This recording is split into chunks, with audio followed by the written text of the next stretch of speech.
Tumaas ng 20 hanggang 30 pesos kada kilo ang presyo ng karne ng baboy sa Batangas City New Market. Ano kaya ang dahilan? Alamin yan sa report ni Denise Abante. Pasado alas 2 na ng hapon kanina pero halos kakaunti pa lamang daw ang nababawa sa 70 kilong pakatay ni Charlie sa kanyang pinagtatrabahuhang pwestong ito sa Batangas City Old Market. Sa tumal daw kasi ng benta, halos hindi na magkanda ubos ng paninda. Daing niya ang mas mataas na presyo ng karne lalo na ang live weight nito. Bisay natitiran din ng karne. Hirap din pa natitiran din. Ginagawa longganisa. Baka naman sa bander na lalakas na longganisa dahil may pasok na. Ay mahina dahil ang mga tao ang unang binibili mga gamit sa school.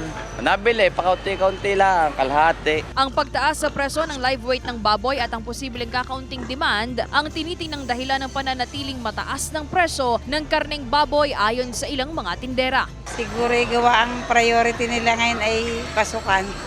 Kaya medyo matumal. 3 weeks nang matumal. Dumadami ang supply. Matumal kasi yung iba nagkakatay na sa mga bukid. Pagbili sa kanyang suki naman at paghiling ng discount ang diskarte ng mamimiling si Cecil para kahit papaano raw ay siguradong sariwa at maganda ang kalidad ng mabibiling karne. Matinding diskarte raw talaga ang kailangan sa kabila ng mga nagtataas ang presyo ng bilihin. Medyo iba-iba kaysa nung dati, compare mo nung dati. Pero ano naman po every time naman po ako bibili ng karne, as in dito talaga kay Tita Mirna. Kumbaga suki na. So magtaas man magbaba yung presyo, okay lang.